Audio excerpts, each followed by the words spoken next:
I think one of the best movies of all time. Definitely in the conversation and in my personal top 10. They couldn't cast a Michael Jordan because he's such a big icon that as soon as you see someone else playing Michael Jordan, you're immediately out of the movie. We were so close to having the theater to ourselves. Yeah. So close. We're just gonna film the episode right there. Welcome to Backseat Directing. We talk about movies, TV shows, comics, and more. We're your hosts, Andrew and Aaron. And we post new episodes every Monday and Thursday. And on this episode, we're going over the movie Air. 3, 2, 1, action.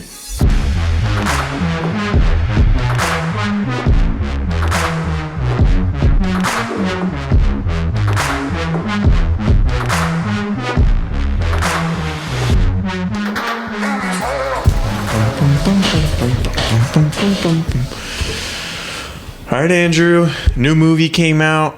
It's about the Nike signing of Michael Jordan. We went and watched it. I was really excited for this movie.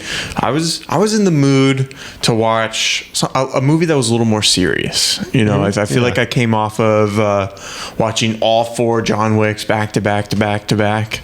You know, and I felt like I was in the mood for like a genre shift. You know, and this was it.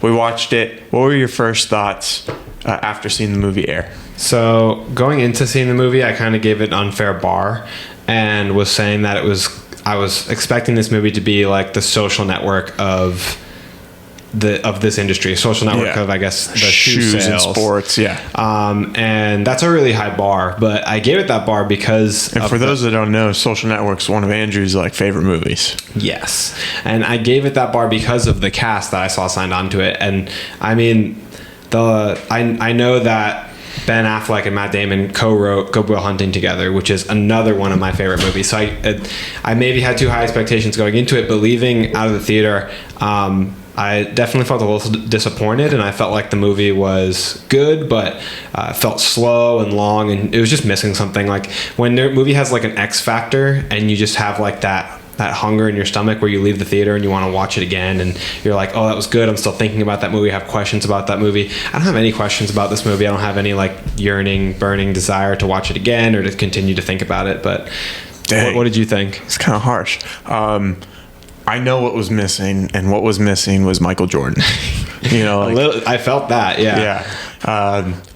And so we're kind of getting ahead of ourselves here, but let's just talk about it anyways. Michael Jordan didn't show up in the whole movie. They had an actor that was playing Michael Jordan, but we didn't get to see his face or anything.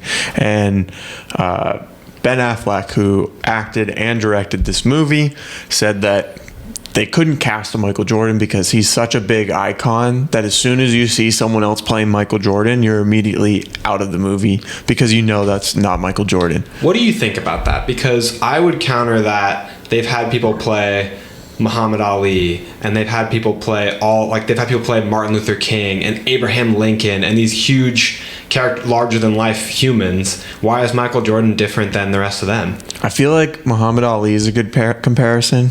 The other two maybe not as much because they're not like athletes. What about like Freddie Mercury or Elton John? Like they're larger than life. Like people scream their name, people worship them. Right, and a lot of the times like Elvis, like Elvis is a huge one as well. He's actually singing. It's not Elvis's voice in the movie. Like I don't know. Like I see why they did it. I see why they didn't want to try to cast Michael Jordan, because how do you cast someone for that role? One, they have to be an amazing actor, and two, they have to be an amazing basketball player, to be able to pull it off. Even I guess they could do scenes where we don't see him playing basketball, and he doesn't have to be an amazing basketball player though. Just do stunt work. I mean, Keanu Reeves is amazing with guns, but that is not the case for 99% of people in show business stepping into these roles.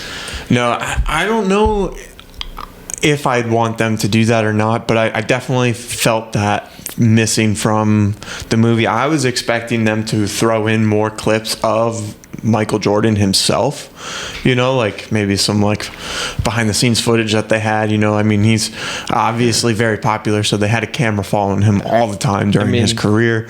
So just throwing in more of that stuff. Again, like spoiler alert for the movie, we're gonna spoil it right off the bat, but there's a point in the movie, like at the climax, where they're showing clips all throughout Michael Jordan's lives and newspaper headlines and actual pictures of Michael Jordan, and it just to me felt really out of place at that point in the movie, because the only thing we've really seen is this clip of him making the shot at the high school championship. That's the only real footage we've seen of real Michael Jordan, and then they just throw it in at the climax. Like, to me, it kind of felt like it came out of nowhere. Like, I think what to me, let me talk about in my backseat directing what I think that they should have done better. We're going to cover that segment at the end, and that's something I think would have made this movie a lot more enjoyable for me personally. We'll get to it.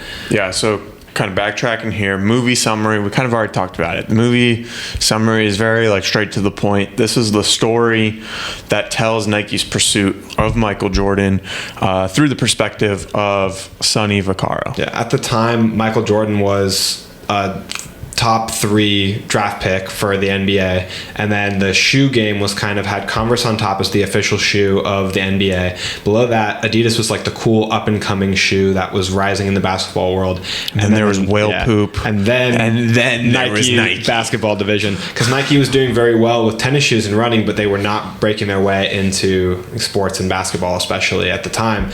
It's funny to think about now, and that's kind of a lot of what they play on in the movie, is like the a little bit of the comedy behind, like, oh, nobody knew what Nike would be or what Michael Jordan would be, and that stuff kind of plays. I think it works. Yeah, it's cool going into the movie knowing the outcome. Yeah, it's a different experience. I was thinking that partway through, and I was like, it's interesting, the feeling of, I know that he's going to sign the deal. I know how big of an explosion that he's going to be in pop culture, but then again, I knew the same thing watching Social Network. I mean, I knew Facebook was a multi-billion-dollar company when that movie came out, so I don't think that's a bad thing. Yeah, this movie obviously came out this year, 2023. We actually saw it on Wednesday, so the earliest day that you could possibly see it, because we had to record this episode for the following Monday. Rated R. It's an hour and 52 minutes. IMDb has it rated at a 7.8 out of 10. Rotten Tomatoes critics, again, it's pretty early, but it's a 95% with 153 reviews from the critics, and then a 98% audience score with 250 plus reviews. So again, super early, but very high ratings. I also pulled up the Mario reviews for comparison, because Mario also came out on the same day. So just to see how they're competing against each other for fun. Mario has a 7.5 on IMDb right now and a 54% on Rotten Tomatoes. It does have a whopping 90% on Fandango, which is shocking, but a 54 on Rotten Tomatoes, drastically lower. Dang. Yeah, and it probably brought in a lot more money than Air did as well. Oh, yeah. I mean, we saw Air in a theater with 2 other people in it. Yeah, we were so close to having the theater to ourselves. Yeah. So close. We were just going to film the episode right there. Yeah, we were just going to talk through them. We brought our lights and everything. All right, let's get into our ratings. So we have 6 different categories, starting with story. I gave it a 7 out of 10. What'd you give it? I gave it a 5. A 5. Dang, so 50%, huh? Acting, I gave it a 7 out of 10. Also gave it a 7 out of 10. Nice. Cinematography, 7 out of 10. There were some pretty cool drone shots, and the shot where they're in the office and they're like talking about getting the meeting with Michael Jordan, and the camera's like going around them really fast. I thought that was a really cool sequence. Oh yeah, I love shot. Movies and shows will do that a lot. It's like to replace, like, you know how they invented the walk and talk to kind of make conversations more dynamic. If they have people standing in a circle, I feel like that kind of replaces the walk and talk. They're like, how do we make this a little bit more dynamic and show people that? It made it like the conversation was really fast, you know, and it gave urgency and importance to this conversation. I definitely noticed that. I really enjoyed it. I also liked when they in the very beginning they were talking about the 3 biggest shoe companies, and they were like Converse, and it was a drone shot, and it was panning to the side, and then it was Adidas, and they were panning to the side, really cool with the drone shot, and then it was Nike, and it was just a still boring shot. Yeah, and I was like, that was really cool. It shows that like Nike is kind of stagnant in the basketball space, you know, and they did that very subtly through just the movement of the camera. Yeah, even the designs of the building too, I think kind of showed that Nike was form over function, you know, like they talk about later in the movie. Nike's form over function, or function over form, and then some of the other companies are like more hip and cool in their form over function. What? Cinematography, sorry, what did you give it? You gave it a 7? I gave it a 6. You gave it a 6? 7. Okay. Sound design, I gave it a 7 out of 10.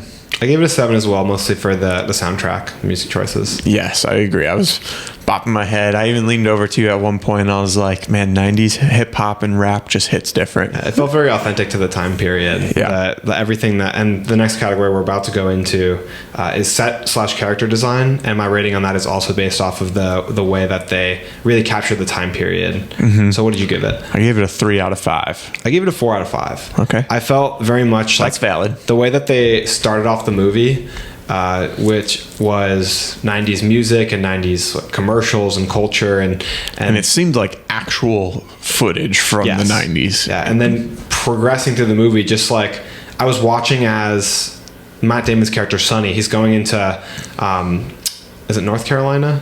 North or South Carolina is going to meet with the Jordans, and I was just looking at all the cars and their license plates and the houses, and I was like, man, they removed every trace of the 21st century to all cars from the 90s license plates, and that attention to detail throughout the entire movie, like their outfits, their clothes, the style, like everything was pure 90s. I felt like that really put me in the time period, so that's why I gave them some extra points there. I dig it. Rewatchability. So this one we have out of 5, and it's basically, Andrew, if I asked you 5 times, how many times would you say yes to watching this movie? And you gave it a 1. A 1. Okay, and I gave it a 2. So not too much more than you. Realistically, I think I may never watch this movie again. But I respect it enough to give it a 1. Before recording, he was like, hey, are we allowed to give zeros? I was like, I mean, yeah, but that means it's kind of like your 10 out of 10, you know, like that's the standard. That means like a 0 is the worst of the worst. This is not my standard for the movie I would never want to watch again the most. This doesn't set the bar for it. It wasn't that boring. Yeah.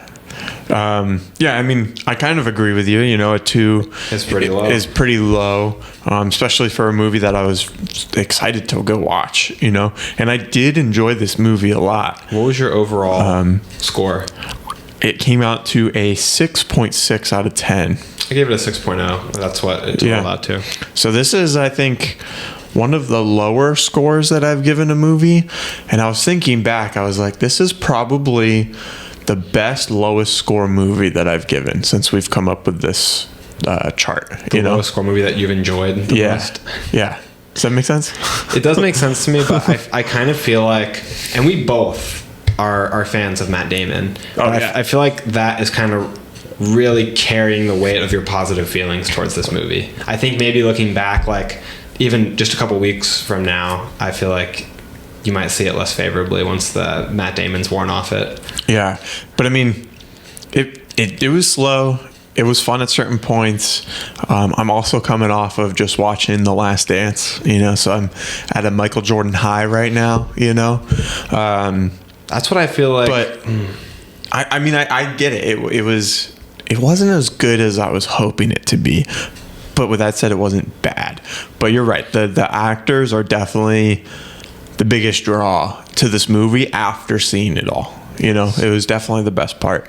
And I think the main reason is because like they just couldn't capture the Michael Jordan aspect of the story. Yeah. You know? I feel like that's the thing that was missing the most. I at least would have liked more between Michael Jordan's Mother by Viola Davis and Matt Damon. I at least would have liked that if they weren't going to capture the Michael Jordan of it all. But speaking of Viola Davis, do you want to go into who's in front of him behind the camera? Did you touch on budget? I haven't said the budget yet. This budget was actually higher than what I was expecting it to be. It's reported to be $70 to $90 million, which is crazy. I mean, the I really feel like this movie could have been made on $30-40 million. If the first John Wick was made on $30 million, how could maybe even less? It might have even been 20. The only reason is because this movie is like a true ensemble movie. It's Jason Bateman, Chris Tucker, Ben Affleck, Matt Damon, Viola Davis. It's stacked, Marlon Wayans. For sure. It's a huge cast of big names. That's where had to have been, and you were saying this before we got on, is that it had to have been the reason for this huge budget is just bringing on this cast. Yeah, for sure. I'm surprised because do you have, it's too early to have revenue numbers, I assume. Yeah, I don't have anything. It's literally Thursday and the movie came out Wednesday. So yeah. Time will tell, but I don't see this movie necessarily making it's also an Amazon movie too, and I tried to look up like when this movie's going on to Amazon, and I didn't have like a release date for it. But if it is an Amazon movie, I feel like it's not going to be in theaters that long, you know? Yeah, those movies like that tend not to be. I mean, the Netflix original movie for the sequel to Knives Out, the Glass Onion movie, was not on for very long. Right. Let's see, I'm trying to pull it up now. It says mid-May, possibly May 13th. But again, that's not like a definitive date that I have here for it actually going over to Amazon.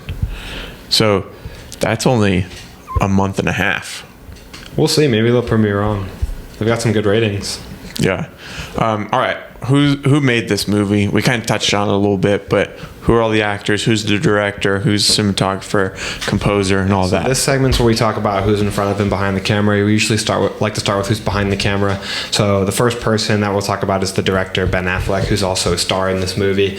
Ben Affleck, everyone knows his name. I mean, going back as far as Good Will Hunting, we've already talked about that. I think one of the best movies of all time. Definitely in the conversation and in my personal top 10. Now, Ben Affleck's been a director for a little while. He directed Argo, which was an Oscar-winning film. He directed The Town, and he also directed a movie. I think his last directed movie was Live by Night, which came out in 2016. So it's been about 7 years since he's directed a movie. But supposed to direct a Batman movie. Yeah. R.I.P. Well, maybe it's not. Maybe it won't be as long until he directs another movie. I believe he's slated to direct another movie as of right now. But he also just opened a production company with his good lifelong friend Matt Damon called Artist Equity. Have you heard about this? I've heard that they opened their own company, but I didn't know the name or what projects they're looking to start or anything. So Artist Equity is this new company. It's a cool name. Yeah, and the name makes sense too, because it's their personal mission is to kind of shift in favor of support for the filmmakers in this industry, who I think are kind of to some degree unchampioned. They don't often get their praises sung as much as they should or make as much money as they should. Some of these departments, hair and makeup and kind of like the theme of this movie. It's literally a perfect movie for them to bounce off with, because by the end of this movie, the theme is athletes who were originally just paid a lump sum and given no rights and ownership to their name was attached to a brand like a shoe, and they were given no profits moving forward, no percentages. And now that they've made the movie about this concept, they're actually doing something about it in the industry of movies and TV shows. This is kind of the first movie pioneering that. Just like at the end of Air, where Ben Affleck's character is like, I'm afraid we set a dangerous precedent where now athletes are going to want a bigger chunk of the pie. But now they're setting a precedent in the film industry with Air. They've given percentages to the heads of all their departments of hair and makeup and, cinematography and writing and all these people who otherwise normally don't get percentages. Percentages are reserved for like producers and then big name directors and actors like RDJ or James Cameron gets a percentage. George Lucas very intelligently took a percentage when he made the Star Wars movies, but it's not all that common. It's normally production companies get their cut, studios get their cut, producers. So I think that this could be a very beneficial, positive thing for this world. I think for this industry, and I think it's a really cool thing that they're doing, especially getting to run a company together. So Matt Damon is the head of content for the new company, Artist Equity, and Ben Affleck is the chief executive officer of the company. Yeah, the first director or actor that comes to mind is like Sylvester Stallone.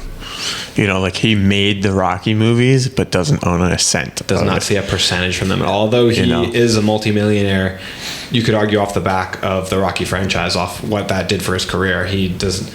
he would could be a argue billionaire. like how much more he would have. He would be a billionaire. Yeah, exactly. Yeah, absolutely. And I mean, the studios themselves, like where would they be without these movies? And this movie shows us what percentage of sales can do for you. I mean, when you have licensing percentages, like when you're having a cut of, like George Lucas has a cut of toys for Star Wars. That is huge. Like, you know how much Star Wars Legos alone make?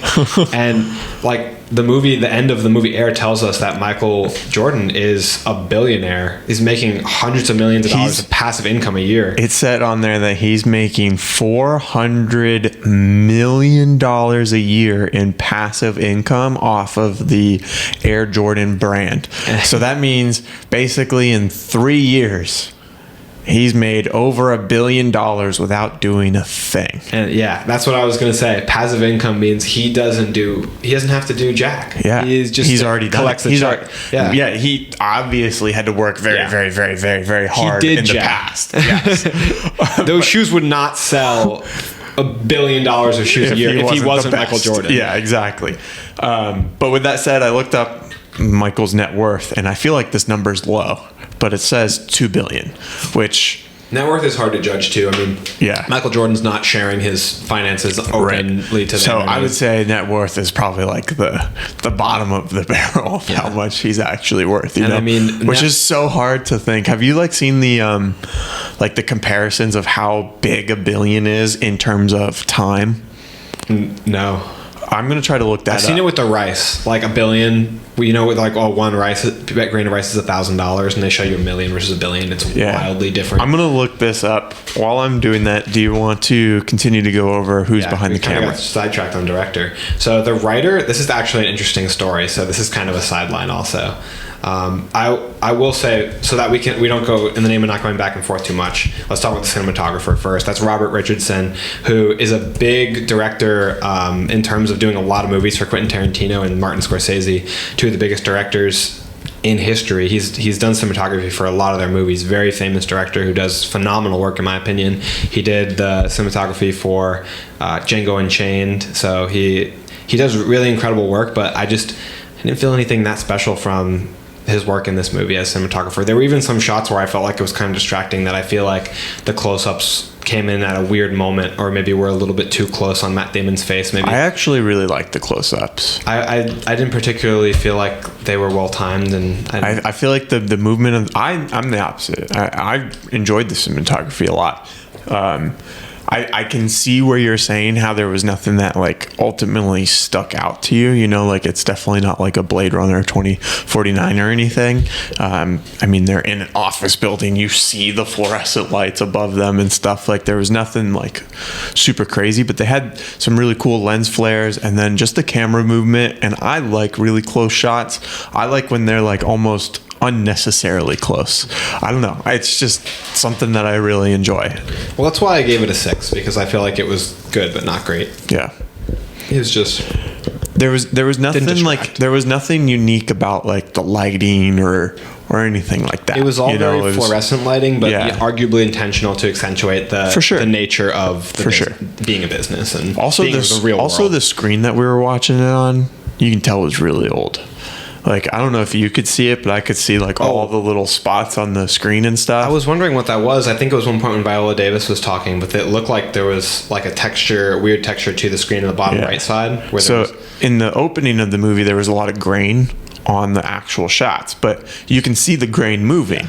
It was intentional, partially because a lot of those shots were probably from the 90s. And then they kept that grain kind of going throughout. But there was also a bunch of spots on the screen that just weren't moving. In our case, you could tell it was the screen. Yeah. It was, that theater was not good. I'm glad it was that movie that we were watching and not something that was more impactful of the cinematography and stuff, It was, to be clear, this is just because Mario came out the same day. We got the small theater for Air, and Mario had all the other theaters. They had a showtime every 15 minutes in that. Isn't that wild? Theater. Seems excessive. Before we move on from the cinematographer, I found the comparison that I was looking for. Okay. So this comparison blew my mind. It really helped you kind of quantify how big $1 billion is versus $1 million. So this is in terms of seconds. Okay, so 1 million seconds is 12 days.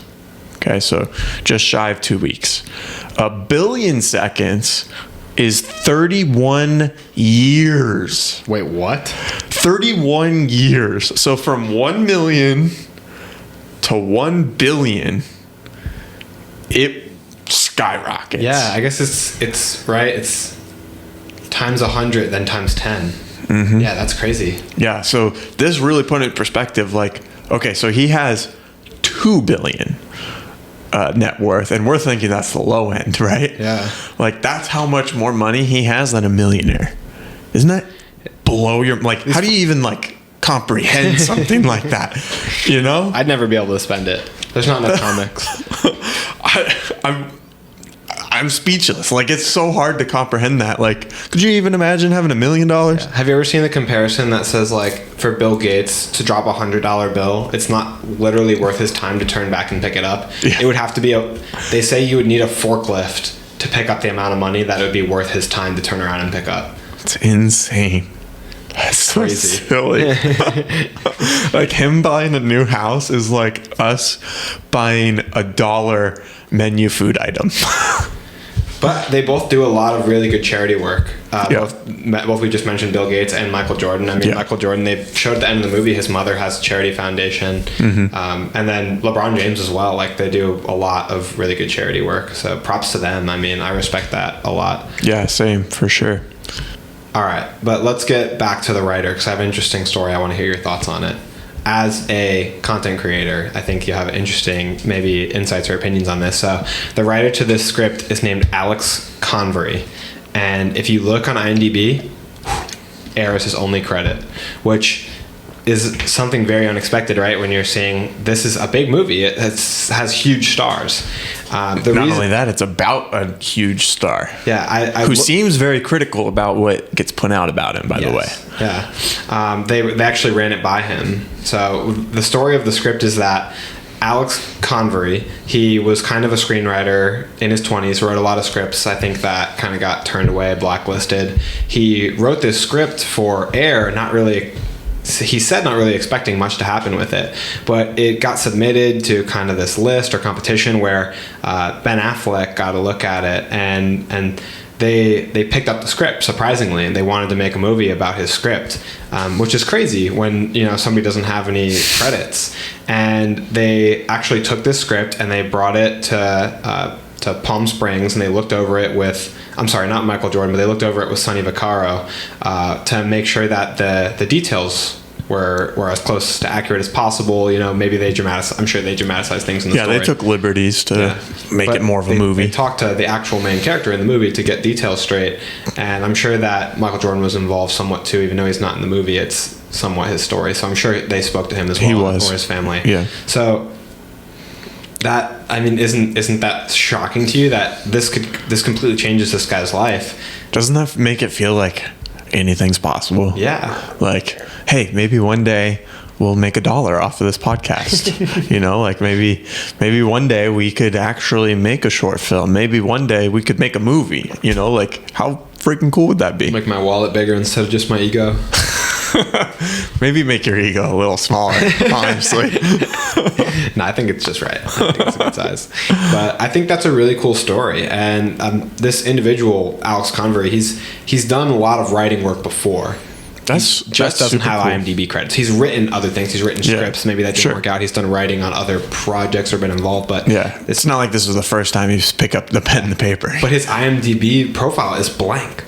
I was wild. shocked when I looked at that, and I was like, I have to find out what happened here. This is a big movie for that. That's crazy. Yeah, but I think that he wrote a pretty good script. I mean, I think that the dialogue in this movie is very good. It seems natural and real. Yeah, I would agree. And I think the only thing that made it slow was that it's about this sports icon, and we just didn't get to see a lot of the sports side of it. Yes. But with that said, I was invested in the movie the whole time. I wasn't like looking at my phone to figure out what time it was, or like yawning at the movie or anything, you know, like it had my attention the whole time. Well, it had to help too, having Matt Damon and Ben Affleck look over the script, who are like veterans of this industry, very talented individuals.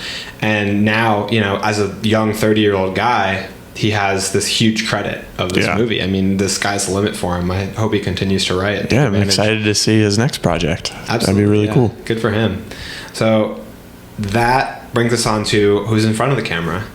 The cast of the movie. So Matt Damon stars as Sonny Vaccaro. The movie is really a Never heard of him. He's pretty big. He's kind of a big deal. I mean, he's kind of big in this movie. That's Put on some weight. You're not wrong. Matt Damon is clearly the star of this movie, and his characters interact with this other ensemble cast. I feel like they split the time really well between everybody else. Everybody has their time in the sun, but it's kind of these little chunks that everyone else gets. Time with the sun. Time with the sun. Sunny. You're a monster. That's pretty Got good. him. I'm only upset I didn't think of it. And then Viola Davis is Dolores Jordan, which is Michael Jordan's mother. Jason Bateman is Rob Strasser, who is what was his job title? He works closely with Sonny Vaccaro in the movie. Yeah, he was like kind of the head of the basketball division. Okay. Of Nike. And then Ben Affleck is Phil Knight, who's the CEO of Nike. Chris Tucker is Howard White, who he seems to be kind of the closer. Like, he has relationships with athletes and kind of works on closing these endorsement deals. He was good in this movie. Yeah, I thought he was funny. It wasn't too much. It wasn't too much, Chris Tucker. Yeah. I love the guy in Rush Hour, but he can be a lot. Chris Messina is David Falk, and Damian Delano Young is basically the body double for Michael Jordan, who he has one line in the whole movie where he says hello, I think, on the phone. Yeah. Dang, yeah. That's a stacked cast for sure. Yeah, it's an incredible cast.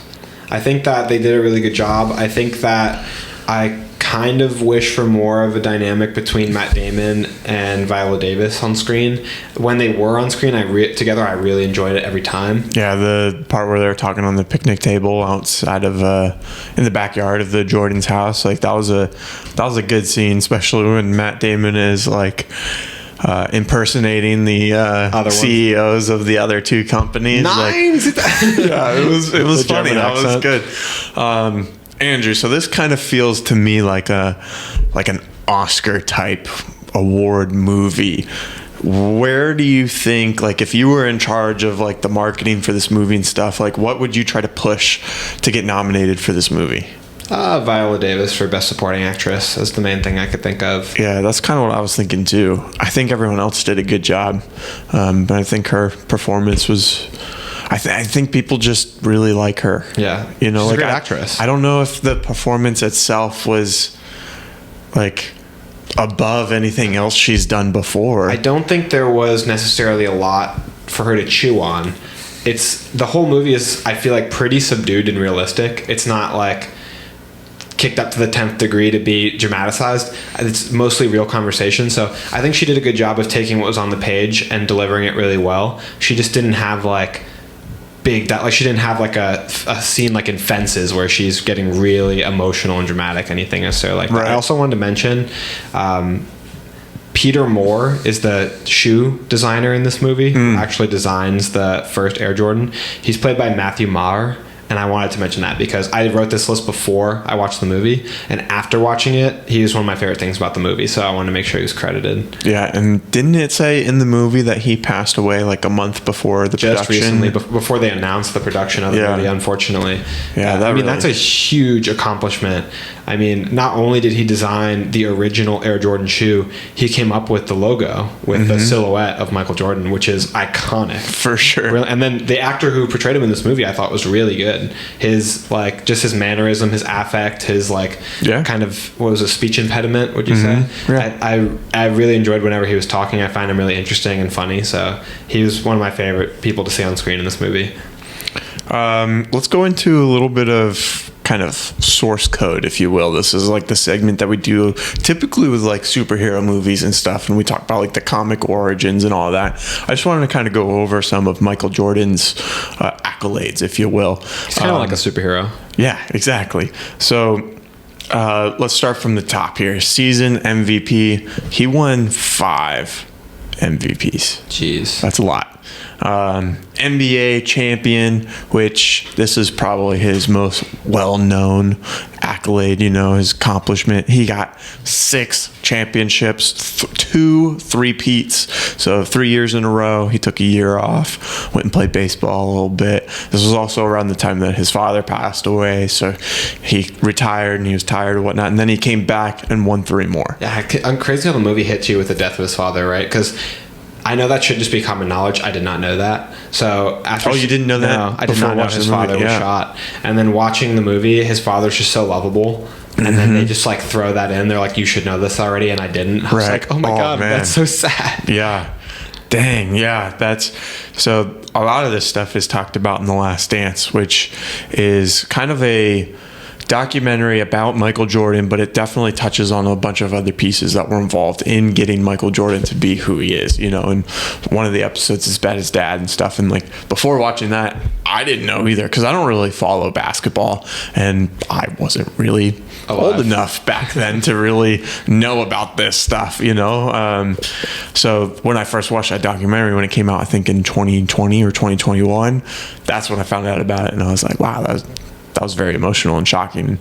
And it's crazy, like kind of how the press kind of put some blame on Michael for it, which was wild.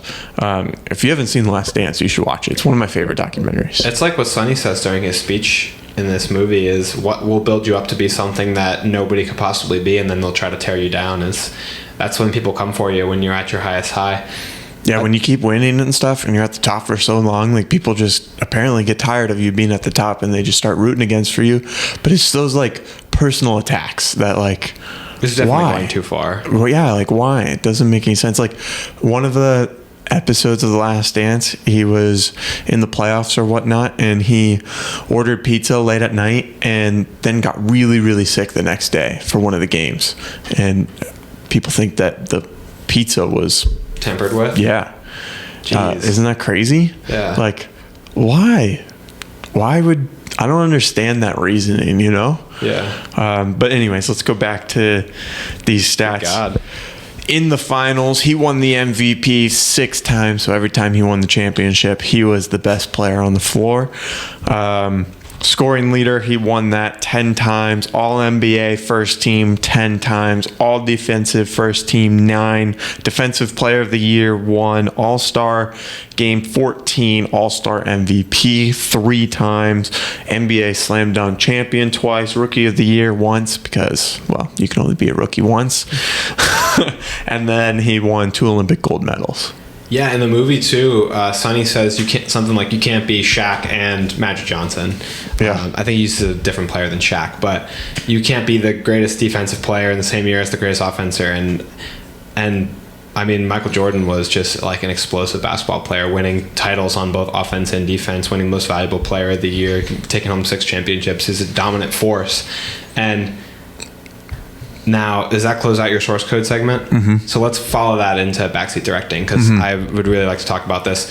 So backseat directing is where we sit in the director's chair. We like to play around and pretend like we could do a better job. But hindsight's 20/20, So I'm gonna say what I think they could have changed to make this movie a lot better. My humble opinion. But I think that part of the problem, like you said, is that we're not getting to see enough basketball in this movie that is. Yes, it's not about basketball, but it is about basketball. I think what this movie was not only missing was Michael Jordan and basketball, but movies like this, to me, are best when they have like a rise and fall for somebody. And to me, it's like Social Network or Wolf of Wall Street. And I would have liked to see that ascent from Michael Jordan, because we only really got the promises. We got the come on, you guys know what happens in real life. But I wanted to see that in real time. I wanted to see the shoe deal signed, and then the movie to go on past that into him making the Air Jordan shoe what it was, into Michael Jordan becoming that godlike figure. That's I was really hoping for like a 10-minute montage of Michael Jordan just balling. Yeah. Like a few from each year, and then maybe it cuts over to Matt Damon, like giving high fives to the team, like, or maybe there's like footage of Michael Jordan at the game, and then you see Matt Damon on the sidelines or something. Like that would have been cool, and they do that for like each of the years as he's getting better and better and stuff. And it's like, for the NBA champion Michael Jordan, and they like a commercial for him, doing, like selling the shoes, and then like Sonny maybe even like just a shot where at the end they have the shoe just maybe like rotating, and then it's like flicking from each model that they've had, just so we can like see the evolution of the shoe, because I don't know, I feel like that would have been cool, and I agree, I think that was missing as well. These movies have always just done that ending where they give us the view of the character and then that line across the screen of what happens. And yes, we know that Michael Jordan becomes a superstar, but it would just been so much more affecting for them to show us.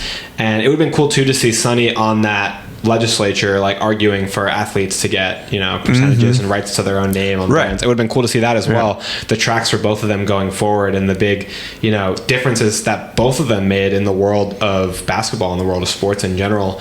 I definitely would have loved to see Michael climb that mountain, because this whole movie is like, I see something in your son, he's special. And Viola Davis says, I know my son's going to be great. Michael knows himself that he's going to be great. I want to see that greatness a little bit. I mean, yes, we have real life to show us that, but it just would have been really cool and cinematic to have that feeling of that rise. Kind of like combining the movie in with like the documentary feel, where you get to see the footage of the actual thing happening. Like, I agree. I was hoping that was going to happen at the end of the movie. Like, even just the credits, we just see a Michael Jordan highlight. Yeah, they should have found an effective way to cut back and forth, like you said, to blend them. Like, just a shot of the foot coming down on the court with those Air Jordans from the movie, and then cut to some like footage from real life of like games of Michael Jordan highlights, and then cut back to Sonny, and then cut back to footage, and then like even like Sports Center where they're talking about, wow, Michael Jordan is having an incredible season this year, like stuff like that. I think that would have really added something to the movie. What about you? Do you have for my pros? Let me say good things about the movie too. I think that the movie had a really, really good cast, and like I said, they did a good job of splitting time. I wish that splitting time with the ensemble and giving everybody their kind of day in the sun. I kind of wish that there was a bit more Viola Davis, but other than that, I feel like the cast is incredible, and everyone obviously very professional and did a good job. It was entertaining when they were on screen. Jason Bateman's story with his son, I really enjoyed his scene, or his daughter, talking about getting to be a dad on weekends. I was like, it makes you very sad.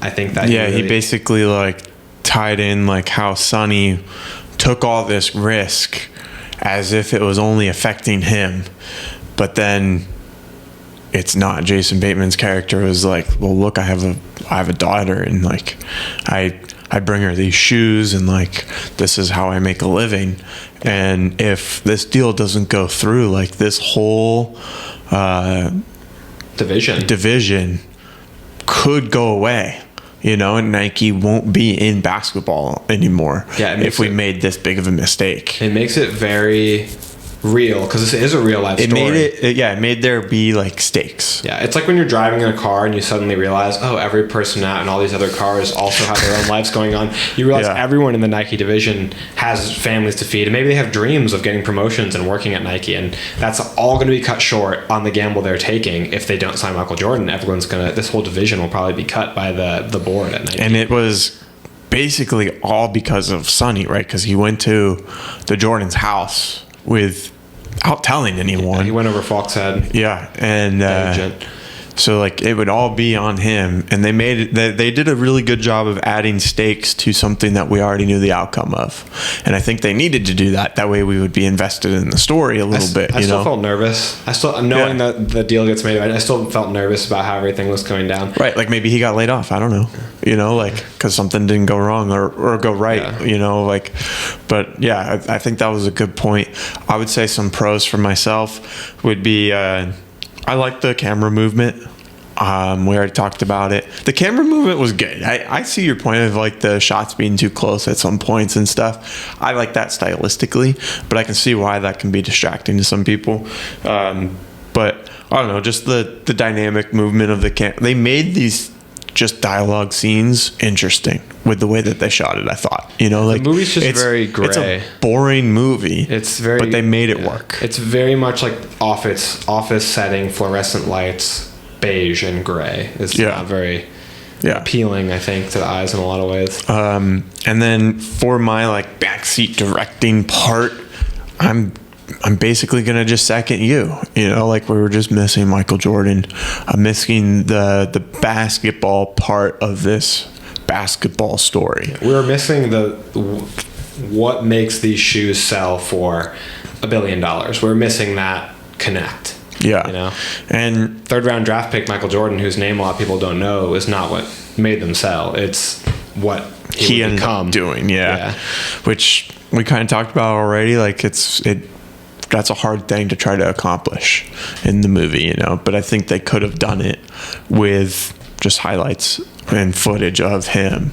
And they had some, but I just don't think they had enough. I said third round, but I think it was first round, third pick, right?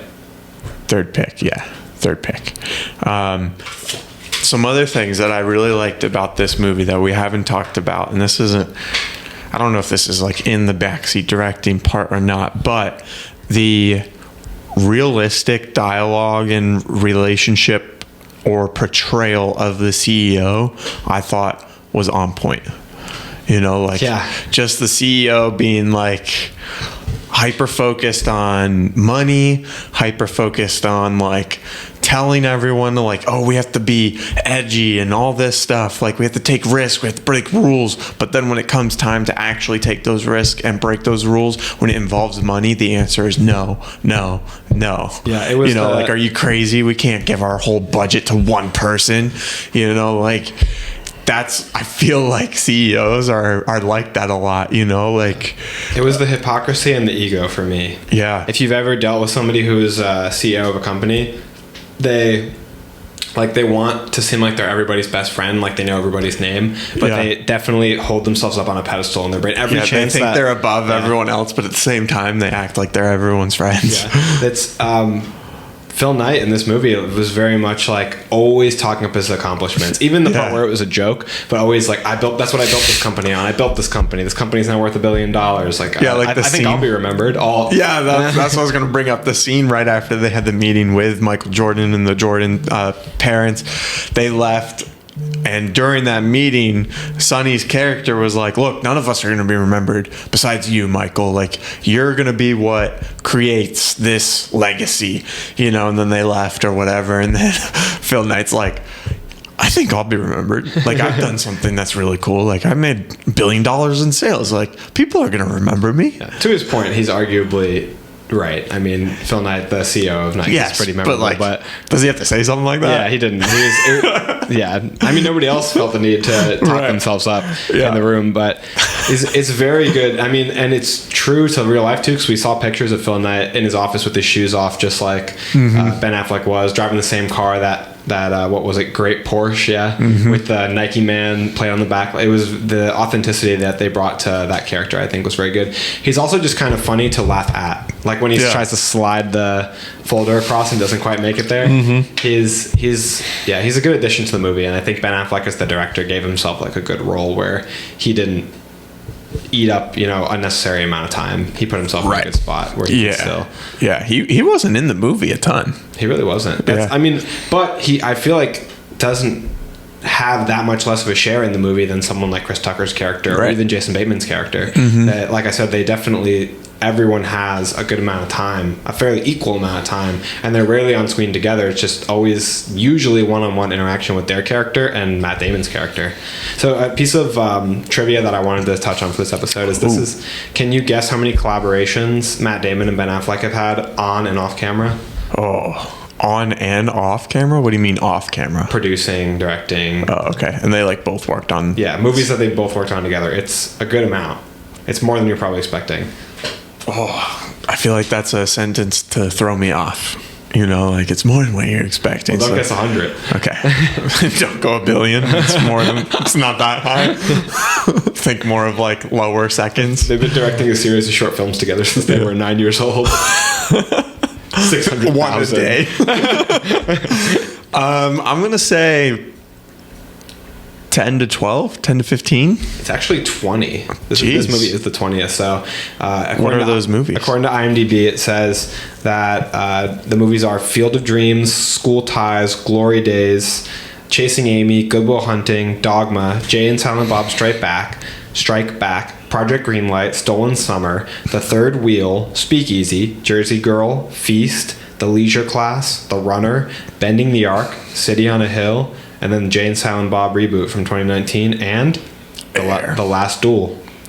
Oh, yeah. Yeah, The Last Duel was Matt Damon had a starring role in that. So that's a lot of roles. I believe they've been friends since they were 8.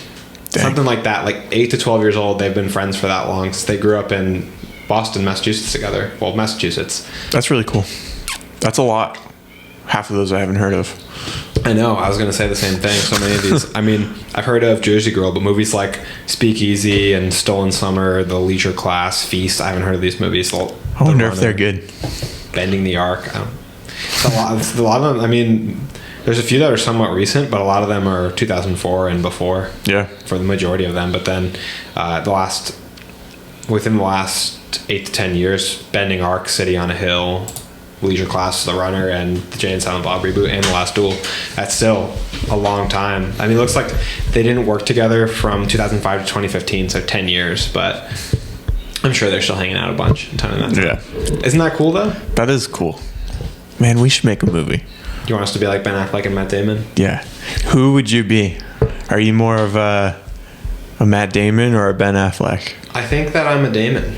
You're a Damon? Yeah. And I'm the Affleck? You're a little bit taller.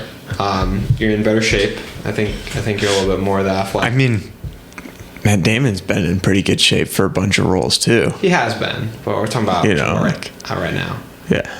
I'm not necessarily unhappy with being either. I'm very happy to be Affleck or Damon because I think you being Damon is a good. It also just kind of feels right. I kind of feel like I feel like Ben Affleck is a little bit more of like behind the scenes, but he still like kind of gets in front of the camera and stuff, you know. But then Matt Damon's like the star. Matt Damon loves the attention. Yeah, also, that's definitely you for sure. Like I say all the time to like friends and stuff, like I'm the host of the show and you're the talent of the show, you know, like you're the one who talks a lot and I just make sure we like stay on track. I also try to pretend to seem knowledgeable about things like Matt Damon. I think Matt Damon is actually knowledgeable about things though. So are you. Sometimes. You know a thing or two about a thing or two. I'm glad we landed. We're both happy where we are. Yeah, I like it. We post new episodes for this podcast, Andrew, every Monday and Thursday. Is it Monday and Thursday? You're right. We do post episodes every Monday and twice Thursday. a week. I remember because I'm the one editing those. But on top of that, we post once a day on TikTok, Instagram, YouTube, and Facebook. Minimum once a day. That's a lot. Yeah, so make sure to follow us on all that. Follow us on all that. Make sure you subscribe, like our videos, hit the notification bell, just keep tapping away, hit all that stuff. We really appreciate anybody and everybody who listens, watches the show. If you made it this far, thank you so much. Yes. And let us know in the comments what you think of Air. Feel free to chat with us. I mean, we've got a little bit of free time left in there between all the stuff that we do. So chat with us in the comments and suggest episode topics. We're looking for debate topics right now. If anybody has something they want us to argue about, we will. You know, it's harder to come up with debate topics than I thought. Well, because then you've got great debate topics with certain things that we agree on. Right. So we have to find somebody to bring in that agrees with us. Exactly. But every day that we record for the podcast is a great day. So, and with that, that's a wrap.